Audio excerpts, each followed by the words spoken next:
The door opened quickly and creaked, and the man behind it shouted that he was already there. He was very nervous because it was unsafe to be there now and he had to leave urgently. His interlocutor did not understand what he was talking about, so he reminded him about Humit Street. The executioner Lee Khan, the destroyer of vampires, the lord of the blue evil, was heading here with the undead. And now he would certainly not let the Dark Order leave just like that. He was very worried that he would get rid of them in a cruel way. But his interlocutor was not particularly concerned about this. After all, he hoped that the best holy knights were with them. But he still didn't know what had happened to those very knights. All these knights had turned into walking dead and were approaching them. And their young lord commanded this terrible army. They had not finished talking when dozens of enraged zombies appeared outside the windows. They were ready to tear apart anyone who got in their way. And they could not escape from this enraged undead crowd. And begging them for mercy was also completely useless. They did not understand how this could have happened, because the zombies were supposed to serve them. Then someone's black boot pressed one of their hands to the ground. They still hoped that God was on their side and would grant them salvation. But no matter how much they begged for salvation, it did not come. And now the only salvation was the man with a gun standing over him, and divine energy began to seep through his skin. This young man was sure that God's blessing would lead to hell. Rumors spreading throughout the city about the expulsion of the seventh prince. It was a disgrace to the Holy Emperor. It was incomprehensible how such a person could have been born in the Holy Empire, for he was the unprincipled dregs of humanity. One day, the prince began to court the archbishop's daughter and was caught. He should have simply accepted his punishment as inevitable. But instead, he caused a disturbance in the archbishop's hall. It was then that the Holy Emperor lost his temper and flew into a rage. In his terrible fury, he sent the prince to the land of the dead spirits. The emperor sent him there to reflect on his actions. But the prince only caused a commotion and wanted to send himself to the other world after being rejected by the girl. Fortunately, he did not succeed in doing so and remained alive. But after these events, he became a completely different person. And from then on, he began his new humble life in a monastery. Many in the city were seemingly obsessed with him, but even more people viewed his sudden change with suspicion. Various rumors spread throughout the city. Some said that a demon had entered his body for blasphemy. Others claimed that the prince had made a deal with the devil, and some even saw a dead man wandering around the monastery. Each of them had their own thoughts on the matter. The boy asked the zombies this question, but they only mumbled something incomprehensible. It was young Alan Elfolds, and he was only 16 years old. He was the famous 7th prince who had the necromancer class. A system window appeared next to him all the time. He was sure that the zombies were the reason for the rumors spreading. If this continued, he could be mistakenly labeled a heretic, and then he didn't know what to do. He was not Alan Elfolds, but an ordinary Korean boy who had ended up in the body of the Holy Emperor's nasty grandson when he tried to kill himself. Unlike others, however, he could see the status windows of zombies. He used his necromancer abilities to become the guardian of the cemetery. In their city, this was unexpectedly perceived as heresy. At first, he was confused, but then he began to get used to it, and perhaps it was time to stop. After all, they had worked so well together, with some zombies digging graves. Other zombies acted as skilled gravediggers. They even put up gravestones on the graves together. In general, they had a great time and worked hard together. The zombies were happy about this and even showed positive emotions. But like a bolt from the blue, his words that it was time to part ways came as a shock. The zombies cried, screamed, and were very upset while the guy tried to calm them down. But the zombies didn't want to listen to anything and flew into a wild rage. This guy's first life had been turbulent, but he was trying to live his second life more peacefully. And since he hadn't had time to get close to these zombies yet, he promised to think about it some more. And the zombies happily agreed to his terms. He ordered them not to waste any time and to get to work. On the way to their cemetery, 2 people were walking from a neighboring village. They were carrying the fresh corpses of villagers on a cart to bury them. They themselves did not want to end up in the place of these poor wretches. So they wanted to get to the prince as quickly as possible, and try to find a way to help this cursed village. These were the last bodies of the unfortunate victims of a terrible disease. Everyone had fled from this village and only the dead bodies remained. They felt very awkward asking, but they wanted to ask the prince to go to the village. The entire village had died out, and the men were sure that they had not yet passed away only because they often visited the prince, bringing him the lifeless bodies. The prince thought that a blasphemous prince did not possess such powers, but the men began to beg him. They sincerely believed that they were completely safe with him. The prince realized that there had been some kind of misunderstanding, but he still agreed and went with them to this eerie village. The drains were no longer working, so they had to be careful. The prince asked them not to hang on him, but they were afraid to let him go because the amulet had to be kept close to the body. They decided to search another house when suddenly something slipped past them. They were very frightened, but thought it might just be a rat. However, the prince decided to go and check it out, even though the men tried to dissuade him, because it was dangerous to wander around alone, and they both had a very bad feeling about it.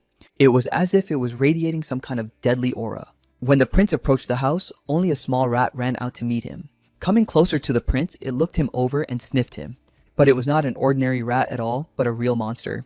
In the basement of the house, there were dozens of others like it with glowing red eyes. Maybe there were even hundreds of angry, bloodthirsty rats.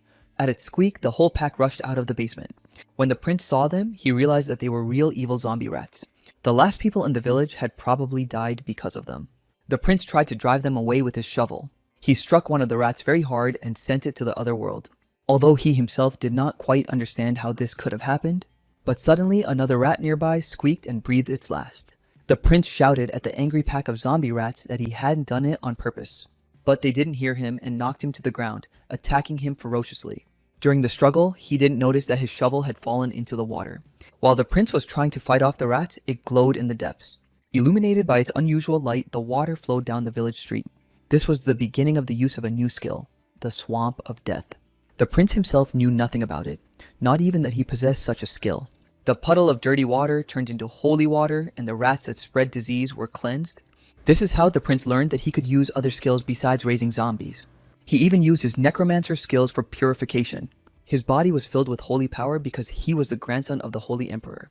Apparently, this was the reason why his skills were sanctified, and this holy blood made him the only holy necromancer. That was why all the zombies in the cemetery were so kind to him. Suddenly, the prince noticed something in the darkness near the neighboring house. Charlotte, a girl who lived next door, came out onto the street thinking that everyone had already gone to the other side. The men waved and called her over, asking where her parents were. They didn't notice the huge knife flashing in Charlotte's hands. Moving with insane speed, she began to strike one blow after another. Her eyes burned with a mad red light, like those rats in the basement. And now the blade of her knife was just a centimeter from the prince's throat. But the prince realized that she had not yet completely turned into a zombie. This was indicated by the fact that she was holding this sharp knife in her hand. She growled something indistinct, but tears were streaming from her eyes.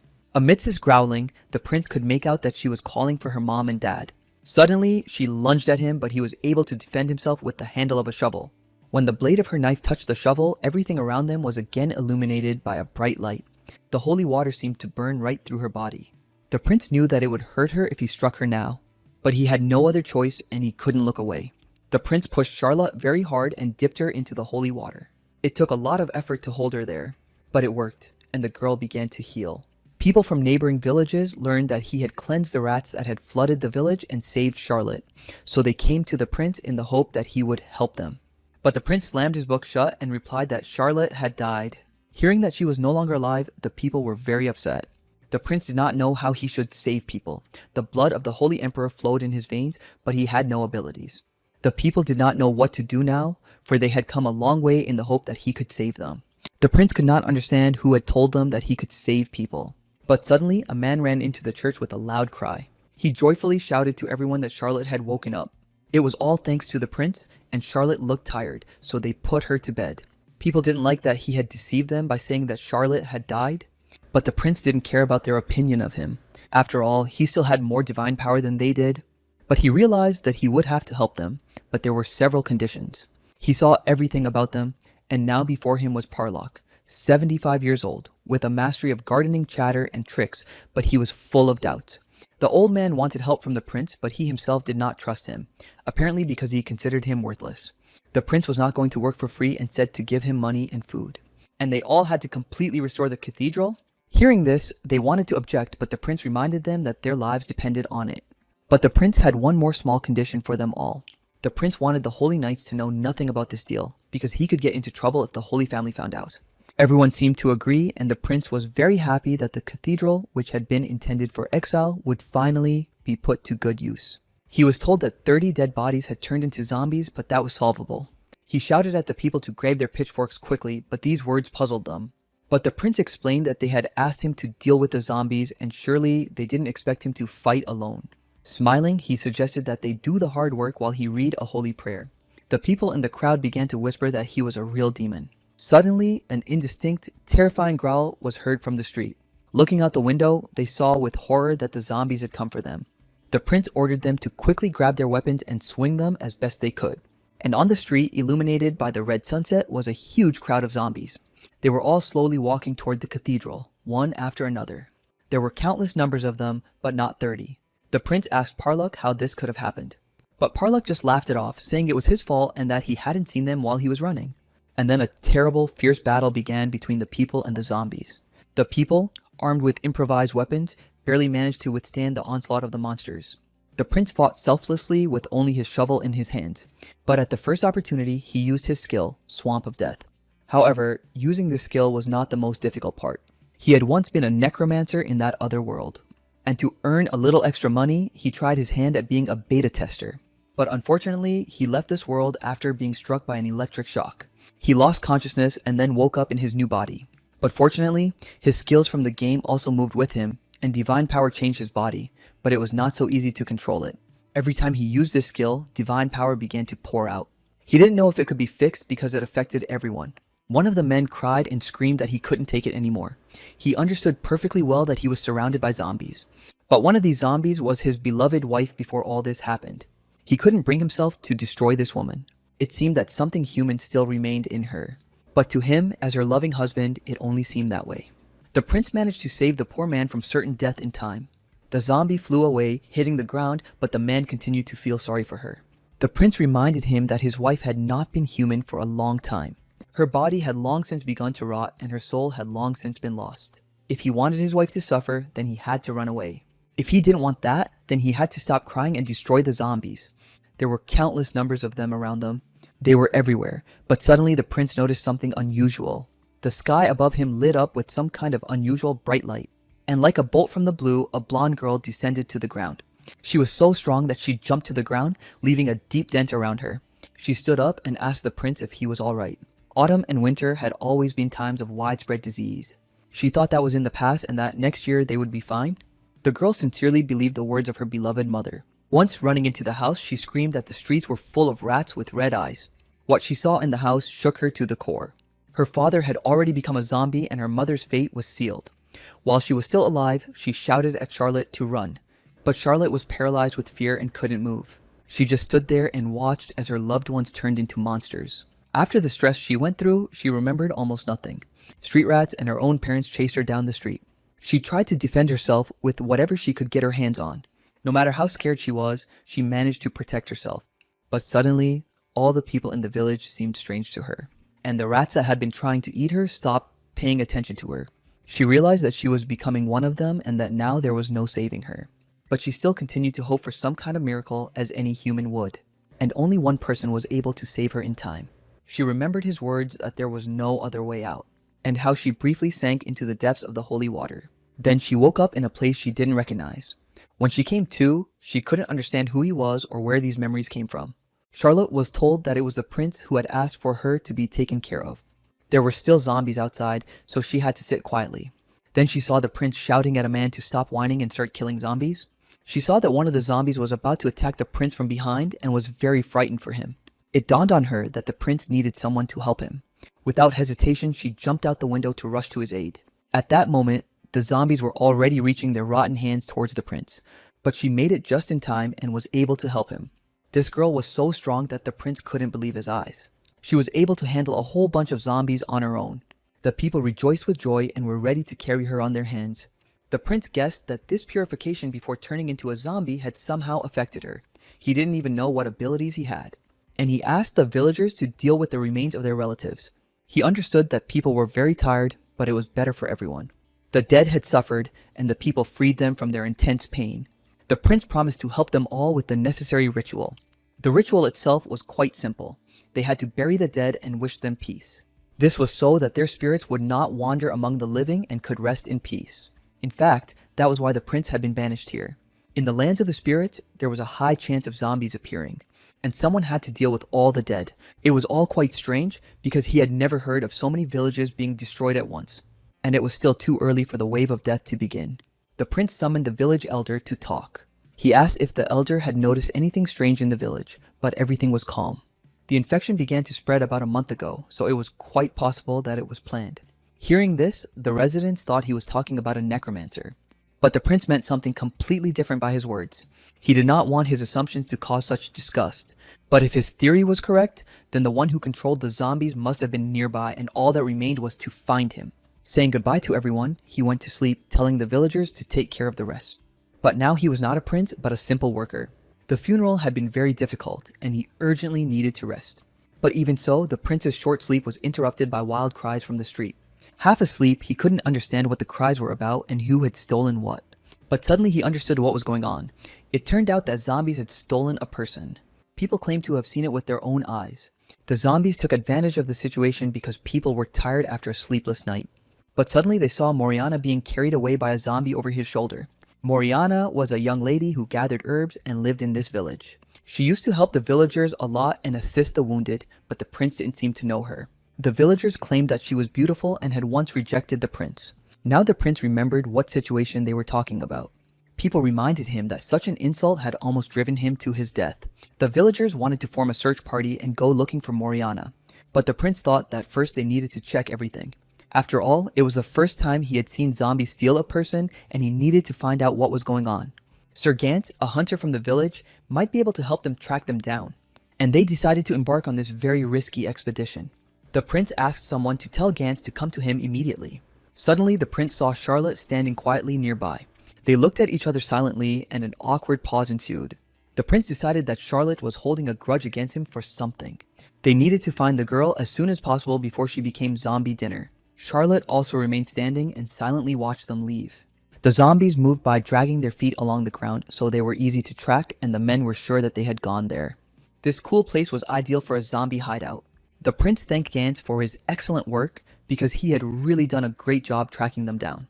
The cave was filled with sinister, demonic energy, and it was quite possible that this place was teeming with zombies or was the very source of the infection. Judging by the behavior of the zombies, it was likely that someone was behind them. At first, the prince suggested burning the place to the ground, forgetting that Morian was inside. It was very dark here, and in such places, the undead's buffs are much stronger. If everyone ran inside for the sake of one woman, they would all die.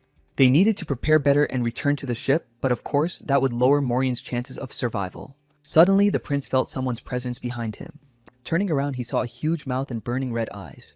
It was a huge bear that had managed to grab the prince with its teeth. Its huge sharp fangs pierced the prince's arm like a blade. Everyone ran away in horror, while the bear dragged the prince into its lair. But this bear had actually been dead for a long time. As the prince flew into a huge pit, he managed to use his skill. He then began to use his Swamp of Doom skill again. At the same time, he decided to use another skill.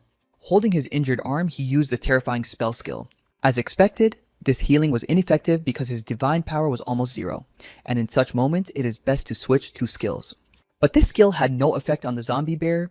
Before the prince stood the King of Gluttony, whose main skills were biting, cutting, and gnawing on organs, and his condition was enhanced by necromancy. And since he was enhanced by necromancy, it became clear why he was still holding on even after the holy water. If such a huge beast was controlled by a necromancer, it was problematic, and most importantly, it was necessary to understand how to deal with it with bare hands. But the prince did not give up and fought desperately with his shovel. Suddenly, out of nowhere, Charlotte landed on the bear's head and stabbed her sharp knife right into the monster's eye. But even such a blow was not enough to defeat the zombie bear. The bear rose on its hind legs and began to roar frantically. When he saw Charlotte, the prince did not expect her to follow him, but now it did not matter. The prince shouted at her to hold the bear off as long as she could. This time she did not have enough strength, and the bear threw her to the ground. The bear was ready to sink its terrible fangs into her, but she beat him to it, plunging her knife right into his mouth. Suddenly, a divine light appeared on the zombie bear's body. He fell backward and couldn't get back up quickly. The prince thanked Charlotte for buying him some time to regain his skills. Suddenly, Charlotte saw a rotting hand reaching out to her. Seeing this, Charlotte was completely astonished. The undead had almost crawled out of the ground and something had to be done urgently. But Charlotte still couldn't believe what was happening. Only the prince smiled contentedly, finding advantage in the situation. With so many zombies, the bear didn't stand a chance. The zombies pounced on the bear and began biting it from all sides. Each of them tried to sink their teeth into the victim's body. But the zombie bear was not going to give up so easily and swatted them all away with its huge paw. But more and more undead creatures were crawling out of the ground like worms. Dozens of rotten hands reached out to the bear, trying to tear off at least a piece of it. The prince explained that this bear had killed many people, which is why it was able to summon so many zombies. But this bear's vitality was definitely much higher than that of many zombies. Even it couldn't cope with so many opponents, and the zombie bear finally fell to the ground, almost breathing its last. Seeing her knife, Charlotte wanted to pull it out of the bear's body. The prince understood that the outcome of this battle was already predetermined. Suddenly, Charlotte saw that the prince was not feeling well. He explained his condition by saying that he had used too much divine power. The zombie bear was defeated, but the prince still did not understand what Charlotte was doing there and why she had followed him. He explained to Charlotte that she had now seen his full power. To Charlotte, it seemed that the prince wanted to live quietly, so he asked her to keep everything she had seen a secret. But in reality, he was severely exhausted and asked her to leave him alone. However, to her, he was her savior, and she was ready to fulfill his every wish. Suddenly, the villagers appeared above and called out to them. They asked why Charlotte had jumped down there and if the prince was all right, and they had brought equipment with them to explore the cave. The prince replied that everything was fine and asked them to go back upstairs, knowing that they would not be able to help anyway. But when they saw the torn body of the zombie bear, they asked who had killed it. This bear was known as the King of Gluttony, but no one knew how many people had already suffered at its hands. The prince also shared his thoughts that there might be a necromancer in the cave. This necromancer tried to turn the cave into his lair and killed the bear, and when the prince and Charlotte arrived, the bear was already dead. The villagers began to gossip that necromancers sounded very scary, but all of the prince's assumptions were very logical. However, they were all still very simple-minded, and Morian was probably already dead. The necromancer tried to lure them in so that he could kill as many people as possible along with the bear. The people did not know what to do next, and the prince suggested moving forward. The prince was quite confident in his bold decision. He had to see with his own eyes how good this necromancer was. It seemed that they had nothing to fear here, but the three of them cautiously moved further into the cold cave. Suddenly, one of them noticed something ahead and called out to the prince. The unfortunate Morian was sitting on the floor with her hands tied behind her back. One of the villagers rushed to her to rescue her. Seeing that she was alive, the prince realized that the necromancer had used her as bait to make it easier to kill him and take control. But looking closely, the prince realized who Morian really was. Raising herself slightly off the ground, Morian called to him quietly. With a sweet smile and eyes full of tears, she asked if the prince had come to save her. But in response, he silently struck her hard on the head with his shovel. Blood spurted from Morian's mouth from the blow. The others present were in complete shock at what they had seen. Morian fell to the ground and everyone else stood silently, not knowing what to do next. Only the prince thought that he should have hit her with the sharp part of the shovel. Then one of the men became indignant and began to ask the prince what was going on and why he had done such a thing. But the prince had seen everything, and the woman's real name was Morgana. She was 63 years old. Her skills included honey traps, necromancy, curses, and destruction, and seeing all this information, he finally understood that she was not a decoy. The woman tried to justify herself to the prince, but he was not going to listen to her and told the others to be careful and not let themselves be deceived. After all, in the prince's opinion, she was a necromancer. She had given people her false name and false age. Morian screamed and tried to convince everyone that the necromancer had dragged her here and tortured her. But the prince was not going to believe her and was not taken in by her pretty face. And if she was really telling the truth, he offered her some holy water to drink. If she was a necromancer, her organs would melt. But for ordinary people, it was the best medicine, and all her wounds would heal. She tried to joke that he shouldn't give her such valuable things, but the prince insisted that she drink at least a sip of holy water. The woman didn't understand how he managed to expose her because she had the perfect disguise. No one suspected anything while she was playing the role of Morian in the village. She couldn't understand how the prince had been able to see through her so easily. One could only guess at the power he possessed, since he had been able to defeat a bear. The prince decided to ask Morgana once more if she was going to drink the holy water. After all, the prince himself had given her the water, but she hadn't lifted a finger.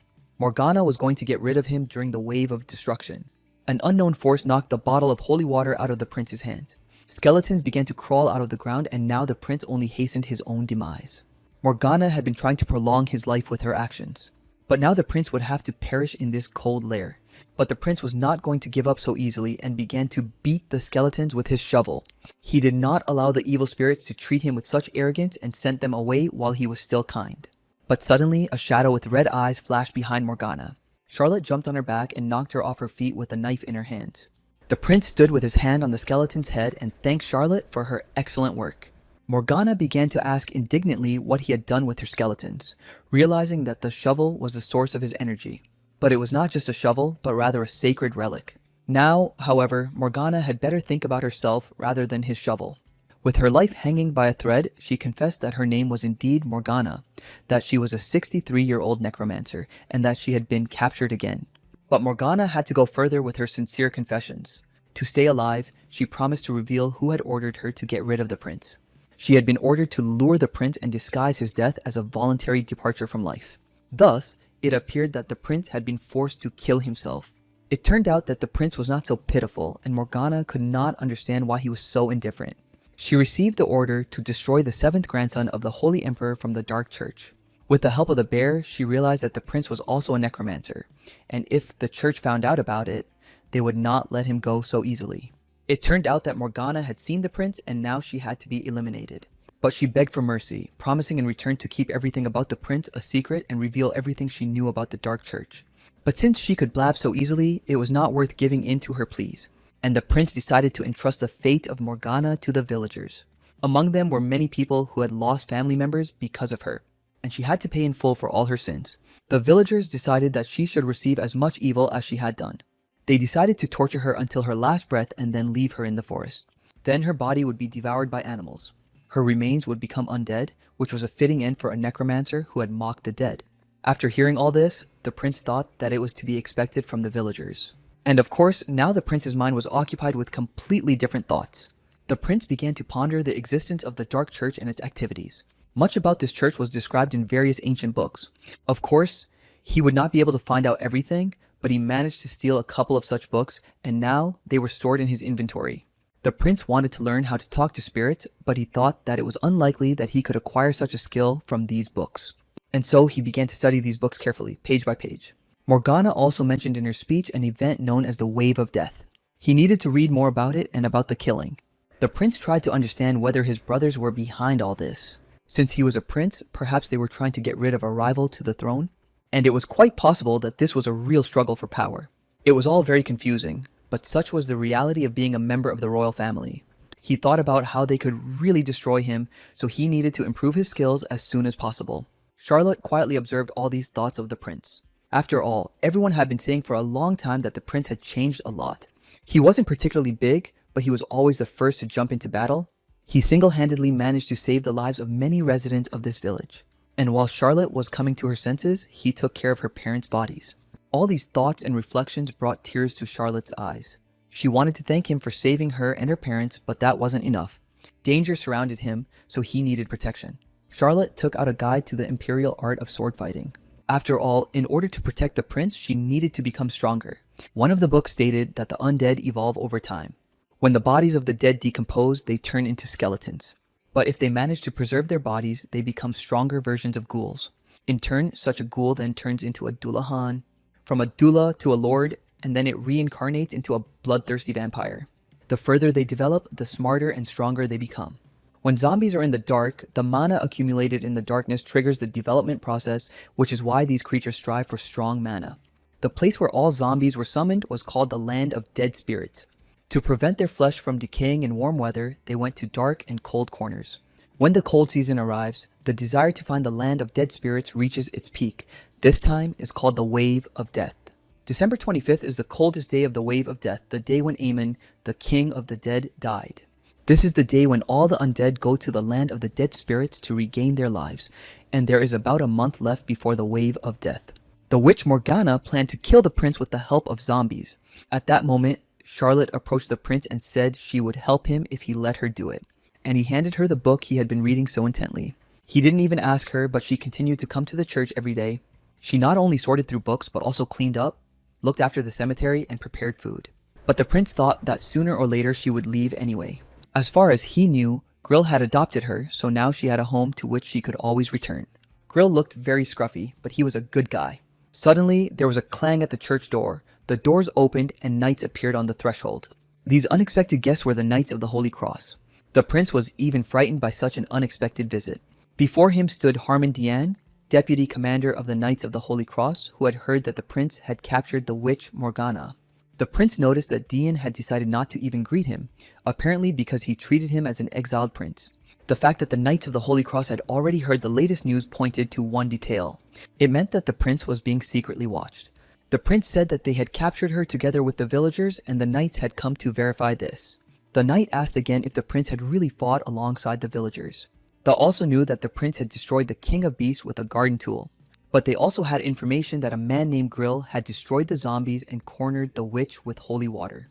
Grill himself told the knights about these epic battles. The prince thought that it had been less than 5 minutes since he had praised this Grill. But the knights still decided that this man had exaggerated the facts a little. But when they saw the traces of the fierce battle themselves, they were convinced that it was true, but the holy knights should not have been so trusting. The knights asked if the prince knew that Morgana belonged to the Dark Church, and he said that he had heard this from her. Harmon Diane confirmed that he knew about this evil organization. It turned out that the witch Morgana had already destroyed 5 villages. The prince deeply regretted not knowing about these incidents earlier. He asked the knights if they had heard that Morgana had been beaten to death and her body thrown away. The knight asked if it was the prince's doing, because to do such a thing would require enormous strength. The prince did not reveal information about his strength, so it was better to stick to Grill's version. And now the prince had to distort the facts of that day a little. He said that while he was there, he almost wet his pants out of fear. The knights who arrived began to turn away at the very thought of it. The knights thought that in such a situation, the prince could hardly know anything about the witch's magic books. They were supposed to take the books on dark magic, but for some reason, her bookshelf was empty. The prince suggested that the villagers had burned them because of their sinister aura. Then, unexpectedly for the prince, the knight took out a bag. It was a reward for Morgana in the amount of 80 coins. A handsome reward had been offered for her head, but the prince insisted that he was simply doing his duty. According to the knight, these coins should have been shared with the other inhabitants of the city, but the prince had no intention of doing so. After all, this large reward rightfully belonged to him alone. The knight's work was done, but the prince was no longer listening to them because he was admiring his reward. But suddenly the knight said that now they needed to pack their things. The prince thought that they wanted to expel him again, but a wave of destruction was about to begin, and the knights wanted to accompany them. They continued to care for him because he was a prince. The prince asked where he would be sent after the evacuation, to the imperial palace or to the warm south. But it was planned to send him to a certain estate called Lonia. However, this estate was half a day's journey away, and they would still be in the land of the dead, so what was the point of this evacuation? But the knight explained that the estate was a fortress built to stop the wave of death. They gathered soldiers and prisoners to fight off the zombies. And according to their calculations, unfortunately, there would be many casualties. And they did not want the prince to hold a funeral at the Lonia estate. The prince had no choice but to agree to the evacuation. At the estate, he was met by Janar Lapan, a 43-year-old Lonian feudal lord who was sociable and merciful. The first thing he asked was how the prince was feeling after the journey. The prince was not feeling very well. It was uncomfortable in the carriage. Janard Lapin asked who had arrived with the prince, and considering that he was in exile, they treated him quite well. The prince asked them to stop talking and take him to his room. The place where the prince had arrived was also called the Sacrificial Fortress. It was located on the very land of the dead spirits of Lonia. This place was so named because of the sacrifices made by those who wanted to appease the wrath of the dead, for only the walls erected around the castle could save it from the wave of destruction. They would be able to protect it from the zombies for a month until spring after the wave of destruction. All prisoners were to be sent to the front line. The prince only needed help with the wounded and conducting funerals. Every year, there were at least 2,000 or 3,000 deaths here. And there were about 80 priests in the castle who could help with the purification ritual. The soldiers were supposed to help the prince with the funerals, but sometimes people died from overwork, and that was just the way it was. The prince called over Janard Lapan, who was passing by. He told him that he wanted to relax a little and have a drink. In such circumstances, it was simply impossible to survive without alcohol, and the prince would rather die from drinking than from hard work. He told Charlotte to have fun with Grillo, but they had to return to the fortress before the wave of death began. After all, they still had to think about protecting the prince himself. Meanwhile, he went to rest and slammed the door behind him. Charlotte shouted after him to trust them, and the knights were surprised at how quickly the prince had grown up. The prince played this little scene out perfectly in front of everyone. Of course, he had no intention of drinking anything here. He began to consecrate the liquid in these bottles. It shone with a divine light and began to change color, turning into holy water. After all, without holy water, the prince would not be able to cope here. He decided to fill the vessel with holy water and drink it to invigorate himself. And if he continued to transfer energy to water, he would learn to control his power better. But he put the bottles aside because he was very attracted to one object on the wall. It was a rifle hanging on the wall in a frame on red velvet. He had read that there were weapons in this world, but he did not think they were so widespread. In this world, almost no one uses such weapons, and people prefer melee weapons because this world is teeming with monsters. Weapons like the one on this wall were only used for entertainment.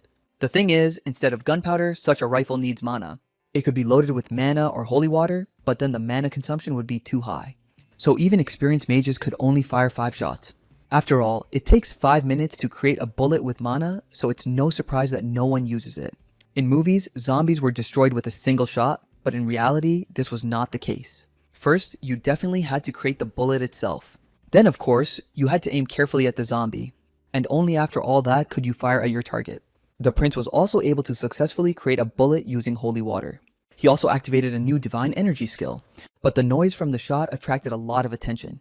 The soldiers noticed that the deputy seemed to be in a bad mood, but thought that he was worried about the approaching wave of destruction. But then they realized that it was all because of the 7th prince. The deputy sent them to watch over the prisoners instead of gossiping. The soldiers immediately went to carry out the deputy's order. But in a way, they were right, because his mood was indeed due to the 7th prince. Yesterday, he also heard this loud, incomprehensible noise coming from the fortress. But the prince did not allow any of them to enter his room. However, the knight was completely sure that the prince had broken something. He seemed out of his mind and was behaving abnormally. The village elder said that the prince had changed a lot after his attempt to take his own life. The villagers told the knights that the prince had done everything necessary at the cemetery and had even fought against a group of zombies, thereby saving them.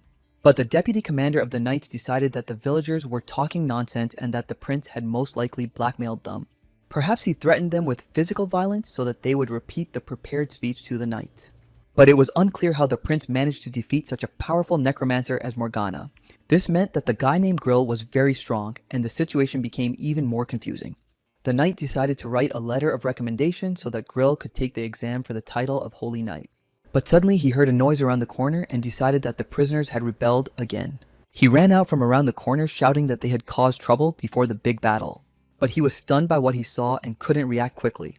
The prince held his shovel to the throat of one of the men standing there. He was very surprised that the man did not know who he really was. The day after arriving at the Lonia mansion, people began to die from disease and exhaustion. It was not surprising why everyone cared so much about the prince. They just wanted to make him work. The bird's beak mask protected him because it had a cleansing spell cast on it to prevent infection. It seemed that time was not pressing yet, and the zombies were not even approaching. Suddenly, someone called out to the prince from behind and suggested taking a break. In front of him was Hayes Hedron, the eldest son of Count Hedron.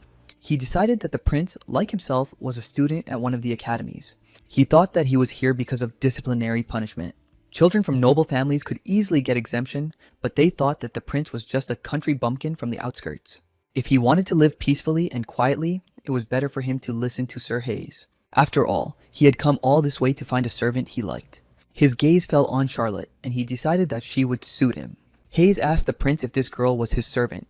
Hayes had his eye on her because she was very pretty. He offered to take care of her, but she ran away in fear and then forced him to raise his hand. These guys were of no interest to the prince, and he preferred to go dig graves rather than hang out with them. Suddenly, the prince heard Hayes call Charlotte a servant behind his back. He ordered Charlotte to come closer to him. When she approached him, he grabbed Charlotte's hand with all his strength.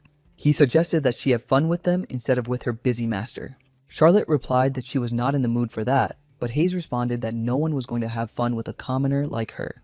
In response to these words, Charlotte squeezed Hayes' hand with all her strength. Hayes screamed in pain, and the prince thought that Charlotte might break his hand. Hayes screamed in pain, saying that people like her had nothing to show but strength.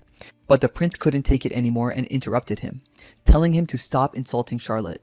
But Hayes did not relent, continuing to shout that Charlotte's parents must have been monsters, because she looked so much like them. And considering that half of the people who had died in the country had become zombies, the same fate awaited her mother and father. At that moment, the prince's shovel was already hanging over Hayes' head, and flew past his face, missing him by literally a centimeter. It hit the ground with full force, scattering small stones right at his feet. In response to Hayes' indignation, the prince said that he had made a slight mistake while digging the grave. And when the blow landed squarely on Hayes' face, the prince joked that his hand had slipped. The blow sent Hayes flying far away and crashing to the ground. He began to shout, asking if this guy even knew who he was. In response, the prince asked if he knew who was standing before him. Their fight was stopped by a knight who ran up to the commotion. He stopped the prince and asked if he really wanted to cause trouble again. Hayes assured the holy knight that he had been struck and asked him to punish his offender. But since Hayes was the eldest son of Count Hedron, the knight could not let it go. Suddenly, a sticky silence enveloped everyone present. The Holy Knight could not utter a word, but he could hear the prince. It was a powerful spell using holy power. Turning mentally to Harmon, the prince asked him to tell this scoundrel who he really was. Hearing this, the Holy Knight could not act otherwise. He announced that before them stood Alan Elfols, the 7th prince and grandson of the Holy Emperor. Now the prince asked Hayes if he understood whose servant he had been so rude to and to whom he had shown disrespect. Hayes was in complete shock and did not know what to say in response. The prince told him that if he sincerely apologized, there would be no problem. But after this situation, the prince had some problems and ended up behind bars. According to the Holy Knight, the injury inflicted on the nobleman's son could not be forgiven. After all, he lost consciousness from his injuries and was carried away on a stretcher. Charlotte was very upset that because of her, the prince would have to spend a whole week in such conditions. The prince was not particularly upset and decided to pass the time reading. Meanwhile, a strong blizzard arose outside the walls of the fortress. The prisoners were ordered to clear the snow, but the blizzard was so strong that they could not keep up. The Holy Knight couldn't get it out of his head that the prince had used a spell because the blood of the Holy Emperor flowed in his veins, and he couldn't get this strange situation out of his head. Distracting himself a little from his thoughts, he ordered the soldiers to continue clearing the snow to maintain the height of the fortress walls. Although the frost had already set in, there weren't that many zombies. The Holy Emperor had destroyed the King of the Dead Spirits on December 25th. It was necessary to report everything to the Holy Emperor's family, so the knight ordered the prisoners to be gathered. But it took time to gather them and the alarm bell rang. The gates of the fortress opened and everyone began to go back inside. But suddenly, fresh zombie tracks appeared on the white, loose snow. The zombies attacked the prisoners who had not managed to hide behind the walls of the fortress. They needed to close the castle gates as soon as possible. Those who had been bitten by zombies urgently needed the help of priests. The zombies attacked them from behind, and they couldn't spot them because of the heavy snowstorm. All those who were behind these poor souls were already being eaten by zombies. Everyone urgently needed to take up their positions and prepare for battle. The day of the death of Amon, King of the Dead Spirits, was approaching, and the zombies simply could not fail to appear. Soon, there would be at least 3,000 dead here. How did this happen? No one could have imagined that the zombies would attack from behind. Perhaps they suppressed their instincts by hiding under the snowdrifts, but the undead are lifeless people, and they fear nothing and rely only on their instincts. And since they did not wear equipment and did not use any strategies, it was easy to deal with them every year. However, this time everything looked completely different, and something went wrong. The zombies were aware of their actions and marched in formation like soldiers. They beat their drums in unison, setting the pace for the entire formation. It was a perfectly trained army of the dead. There was something unusual about it all, because nothing like this had ever happened before. Their appearance instilled genuine fear in the people in the fortress. They chanted loudly, telling the people to await their inevitable doom. The fear of these people watching what was happening was very justified. Along with the army of the undead was the judge of this world, who proclaimed himself the mission that would save this world through destruction. He was none other than a follower of Udai, the god of destruction. The vampire count, whose bite deprived people of mana, was also an arrogant necromancer.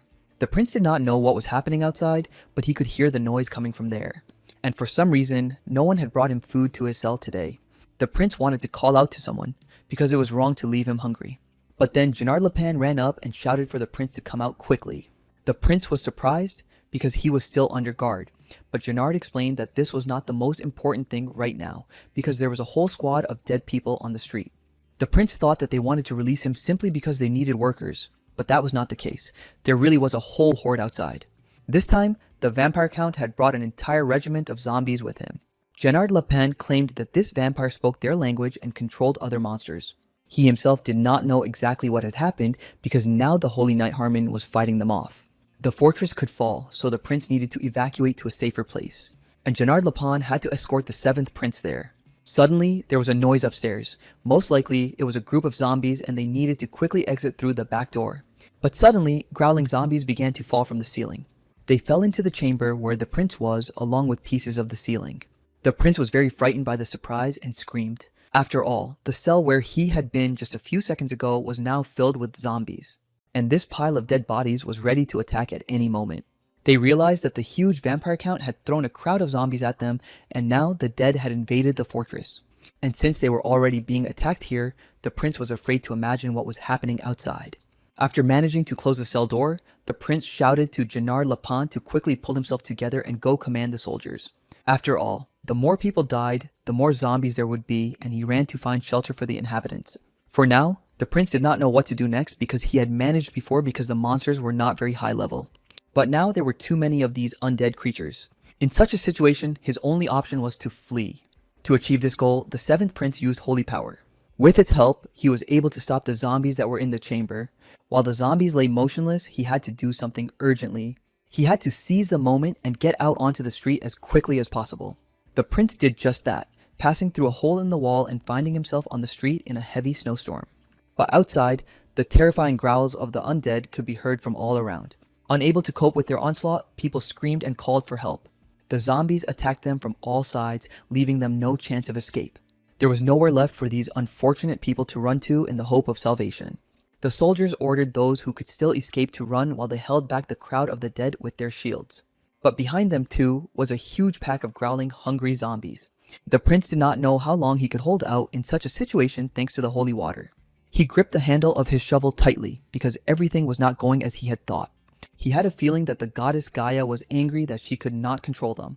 The seventh prince tried his best and spread his blessing, and it spread everywhere around him along with the water. What was happening to them was a real exhausting epidemic. But suddenly it rained again, and this rain was holy water. The drops of this holy rain fell on the zombies and burned them. The undead could no longer fight, and the people had a chance. The zombies melted in the rain, while the people's wounds healed. What was happening around them now was nothing short of a miracle. The people rejoiced because holy water was indeed falling from the sky. They thought that this must be a blessing from Gaia. But then they realized that it was all the work of the seventh prince. Looking in his direction, they saw that holy water surrounded his highness. But the prince was already very exhausted because he had lost a lot of strength. Although he was an exiled prince, the people saw how he used the holy water. He was also the grandson of the hero who had stopped Amon, the king of the dead spirits 50 years ago. And the blood of the holy emperor Alphonse flowed in the seventh prince. Then the knights asked which of the residents needed help. The Lord had opened the basement of the mansion, and now everyone could take shelter there.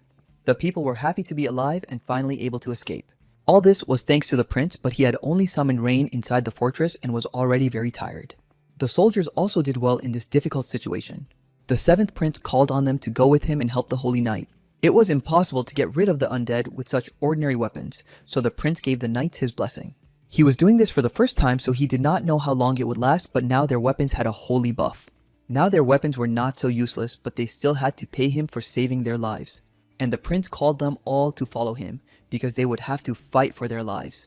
They went outside the fortress to help in the battle against a crowd of zombies, and they became remarkably good at destroying them.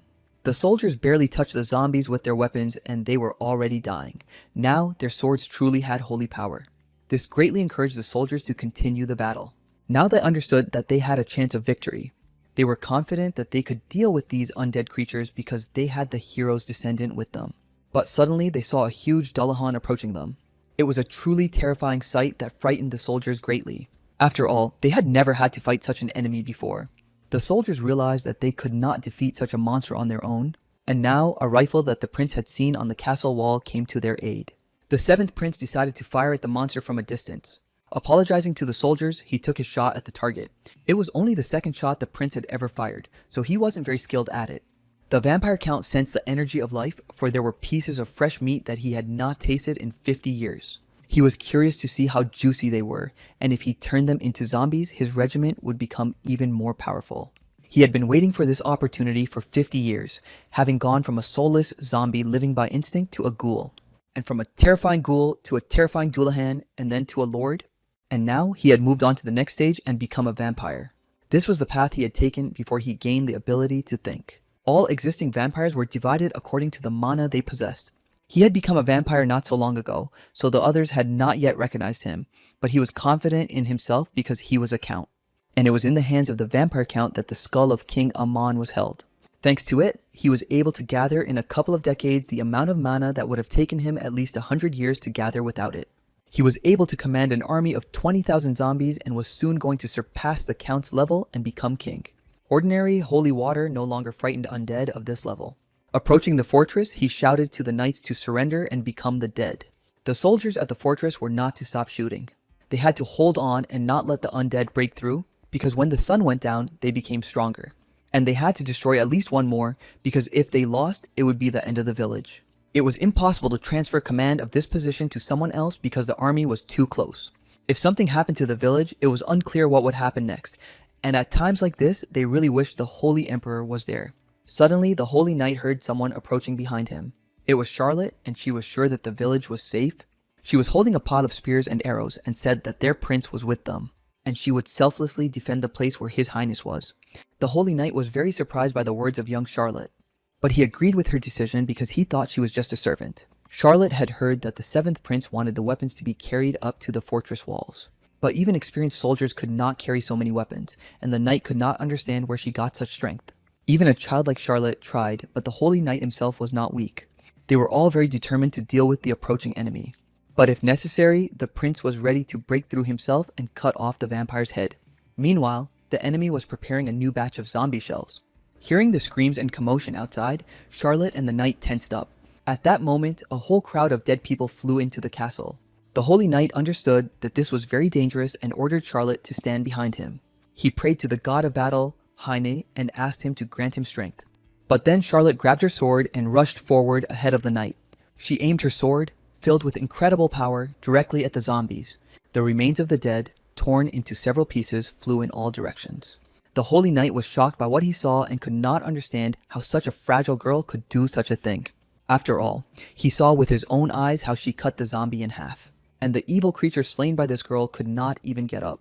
The prince knew that the undead could only be stopped by aiming at the head or using a weapon with holy water, and now he was very interested in one important question. He wanted to understand what kind of sword Charlotte had used in battle. After all, with its help, she destroyed her enemies without giving them a chance. Although her sword technique was sloppy and far from perfect, she used muscle power to compensate for her poor sword skills. This destructive power and rough strikes were definitely related to the imperial art of swordplay passed down to the Holy Cross Corps. The Holy Knight watched Charlotte from the top of the fortress, and when she finished, he called out to her. He asked her where she had learned this and whether she was related to the Holy Imperial family. Standing among a pile of defeated zombies, she replied that she was just an assistant to the 7th prince. She had taught herself this sword technique from a book, but the 7th prince was standing too high and too far away from her. He couldn't really hear what Charlotte replied to Harmond.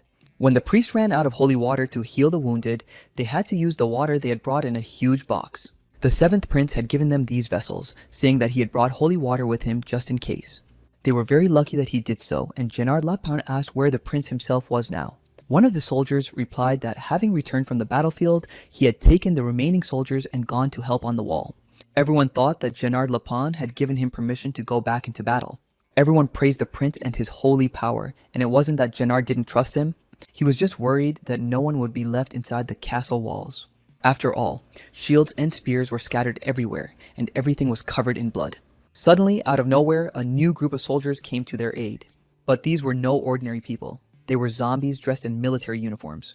It was the 7th prince who brought them to the fortress wall to help. Putting on his mask, he explained that some of the soldiers had been sent to the walls.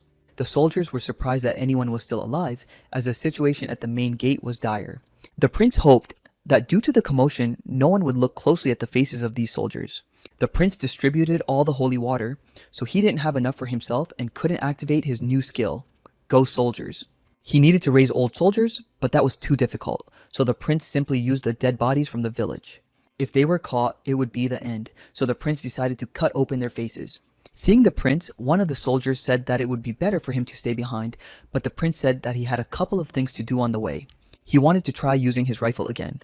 The soldier tried to convince him that the rifle was useless here, but the prince pointed out that the view was indeed better from here. And from this height, the vampire count was also very clearly visible. The 7th prince aimed his rifle at the head of the main boss. Then he lowered his sights and aimed between his legs. It was time to give the vampire count a taste of Gaia's blessing.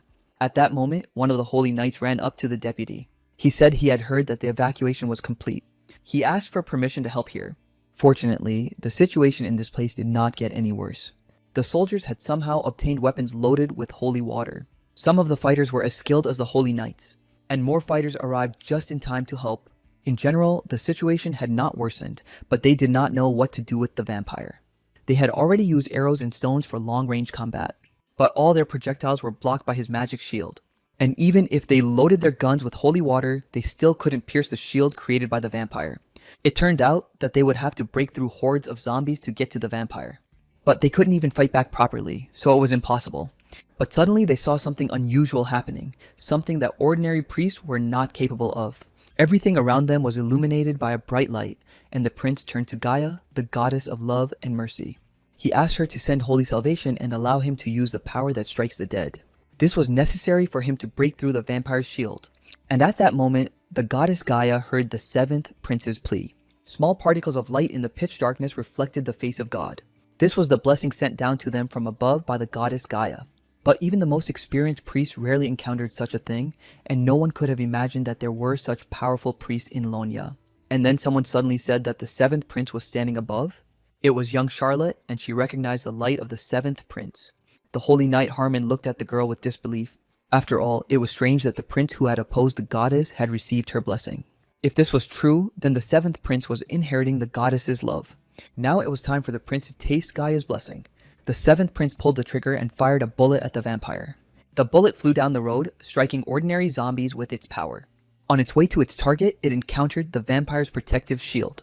But thanks to its holy power, it was able to pierce through the shield. It struck the vampire count right between the legs, hitting its target precisely.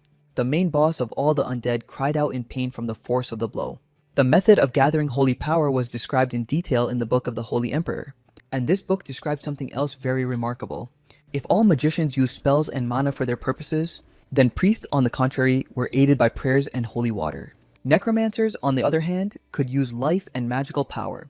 In essence, the prince would have to give up his life and magical power. But was it worth it? He had enough holy water simply because he was the grandson of the Holy Emperor. If he could use his powers without sacrificing his life, then he could give the role of priest a chance. After thinking it over, he decided to try. At that moment, the vampire count was screaming at the top of his lungs in pain and frustration. He demanded that reinforcements arrive immediately. Because of this, the seventh prince had to work hard, but he succeeded. The zombie squad began to retreat, and it was time to help the wounded. The vampire himself did not die, of course, but they gained some time to prepare. Then the seventh prince noticed the soldiers below looking at him with bewilderment. Alan commanded that it was time to help the wounded soldiers. The soldiers saw the blessing of the goddess for the first time, and perhaps there was some experienced priest before them, which meant that the wounded could be healed quickly. The holy knight still couldn't believe that it was all the work of the seventh prince. After all, he was considered a good-for-nothing boy who deserved to be exiled. Had he really changed so much that he was capable of such a feat? The knight was also interested in how a girl with such skills could become the prince's assistant. While Harmon was pondering this, the seventh prince was already rushing to help the wounded. And even though everyone around him insisted that the prince had changed, the holy knight did not believe it. Could he really have become a completely different person after losing his memory? Or had he forgotten what had happened on that day in the past and become his former self again? The holy knight meant who he was before the death of Her Majesty Elisha. The late Elisha was the mother of the first and seventh princes. She was a village girl, a representative of the holy nation and southern Aslan, and these races had been hostile to each other for hundreds of years. Because of this, many members of high society simply did not accept her.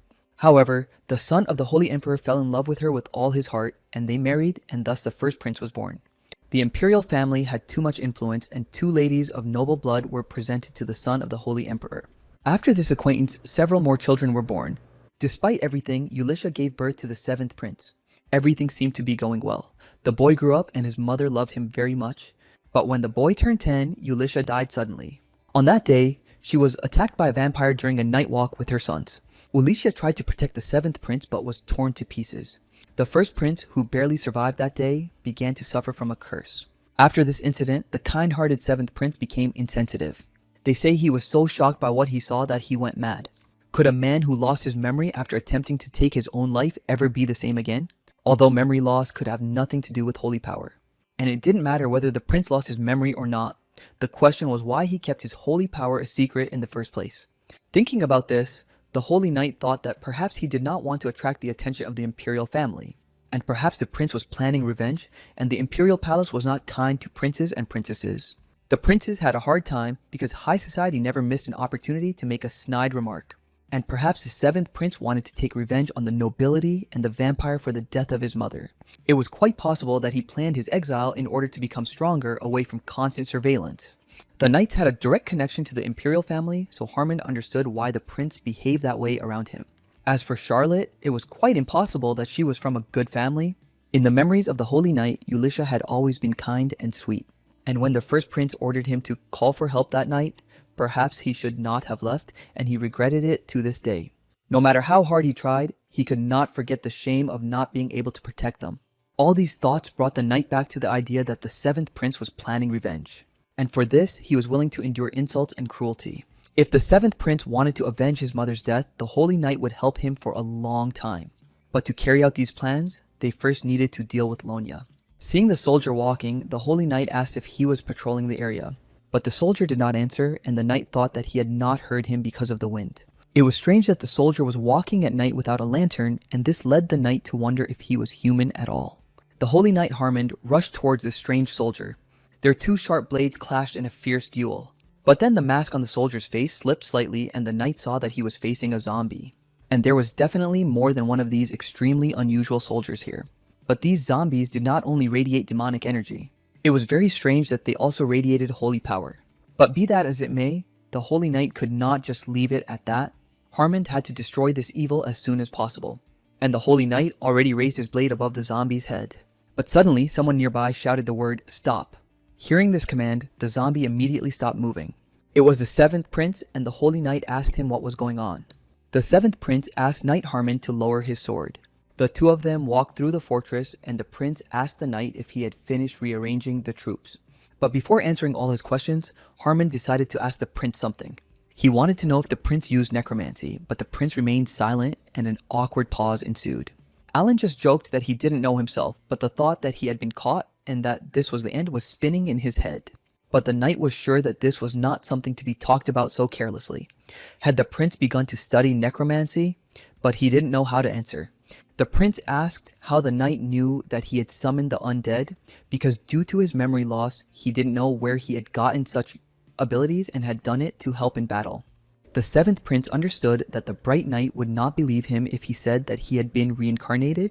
Harmond continued to ask where the zombie got his holy power, but the prince insisted that he was not hiding anything and had always been interested in necromancy. The prince asked if Harmond would tell the inquisitors about all this. The Holy Knight had no choice but to report it. The prince was terrified because he understood that now he was definitely doomed. He knew that now he would be caught and tortured, but perhaps Charlotte would save him. But suddenly something happened that the seventh prince certainly did not expect. Harmond knelt before him and said that he would not report to the inquisitors. These words and actions of the Holy Knight greatly surprised the seventh prince. Harmond also said that he would help him until the very end. All this time, the prince was sure that this knight hated him, but it turned out that he wanted to help him. But perhaps he finally decided to pull the right strings. The prince became very worried because he was a completely rotten thread. He couldn't trust Harmond and decided that he just wanted to watch him. The Holy Knight denied this and wanted to tell him something from the time when the prince was a child. But the prince interrupted him and said that first they had to do what they had to do. After all, now was the most opportune time for them to act. The enemy would not waste precious time filled with mana. He congratulated Harmond on Christmas and Halloween at the same time. The vampire count loudly commanded all the dead that their time had come. He urged them to start eating the living and multiplying as soon as possible. He promised all these hungry undead that they would become kings. Incredible power erupted from the mouth of the chief vampire.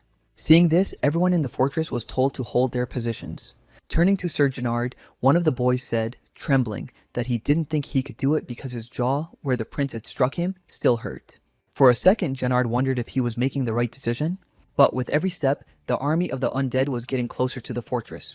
The thought of retreating flashed through his mind. But then one of the masked priests appeared behind him. Gennard hoped very much that this priest would be able to save them. The prince turned again to the goddess Gaia and asked her to bless all those who would fight. Thus, the seventh prince activated the skill of weakening the epidemic. It was supposed to help the soldiers deal with the undead. Gennard was very happy that such a powerful priest was with them. He was also happy that the goddess Gaia was with them in this difficult battle. The soldiers, inspired, rushed into battle to destroy the zombies. The Holy Knight turned to the god of battle, Haim, and asked him to lend him his strength. Now the prince had every chance to raise the morale of the soldiers. The Holy Knight also could not miss such a wonderful opportunity. After all, his only important goal was the huge vampire count. The boss of all the undead did not think that the priest would completely block his path, and the area affected by his divine power was not restored. Because of this, the vampire count could no longer contain his terrible anger. The Holy Prince saw that something was wrong, and in the next moment, the vampire count appeared behind the prince. Everyone shouted that the vampire was very close and heading towards the priest. Frightened by what they saw, all the soldiers seemed to freeze. The Lord approached them and shouted loudly, asking if they were going to stop him. After all these people were like tiny insects to him. The prince understood that the vampire would try to provoke him first. Just as the prince could see the flow of mana, the vampire could see his sacred power, and it was only a matter of time before he found him. In principle, he needed to move to a better location, as planned, using the dense wall of the territory. This was necessary to prevent this creature from reaching the prince. But then the seventh prince saw his enemy very close by. The Lord laughed. Did he really think he could stop him with such insects? He was already preparing to destroy the prince. But the seventh prince had anticipated that this might happen. He decided it was time to use the plan he had prepared in advance. The prince shouted loudly to Charlotte to start acting. Charlotte held a huge piece of stone wall in her hand and used it as a shield. But the vampire's magic was too strong, and the wall might not hold. Charlotte still didn't know how to control her power properly, and in this situation, they could both melt from his magic. Suddenly, Charlotte saw that unexpected help had arrived. It was Grill, even though he had no idea how to fight with swords. But he still wanted to help his daughter in any way he could. For Charlotte, such support from her stepfather was very valuable, and hand in hand, they began to hold back the onslaught of the huge vampire. But it turned out to be very difficult, and Grill's strength was almost exhausted. Suddenly, at that very moment, the seventh prince appeared behind them. He still could not properly control his sacred power, but perhaps this wall could also be strengthened with divine energy. He called upon the goddess Gaia and asked her to give him the strength to protect these unfortunate people. He asked her to give them her protection to stop the undead, as well as to grant them love and forgiveness. He asked her to respond and help them in answer to all his prayers. The goddess Gaia heard the seventh prince's pleas this time too, and the seventh prince was illuminated by the divine power of the goddess Gaia. And at that very moment, pieces of stone walls flew from everywhere. In all this dust and chaos, Charlotte tried to find her uncle and the prince. Suddenly, she saw one of the people she was looking for nearby. It was Grill, lying motionless amid the clouds of dust and smoke. Charlotte was very frightened for him, but the prince stopped her, saying that her uncle was fine and just unconscious. He asked Charlotte to stay calm and not panic. She asked how the prince was feeling, and he replied that he was very tired, as if he were about to pass away, but otherwise, everything was fine. Meanwhile, the holy power was destroying the body of the huge Dullahan. In his condition, the prince could no longer fight, and he had run out of holy water, but for them it was a chance to escape. He told Charlotte to carry Grill so that they could all hide underground. But then the prince realized that the holy power was running out faster than he thought, and while they were running, the prince noticed something quite strange. For some reason, the mana was gathering not near the vampire, but somewhere else. That place was the skull hanging around the vampire count's neck, and the prince had to go back to check something. He needed to understand what functions this skull performed. It was the skull of the king of necromancers, and the magical power of its user increased by 200%. The Lord understood that the holy power was destroying him and he needed to recover as soon as possible.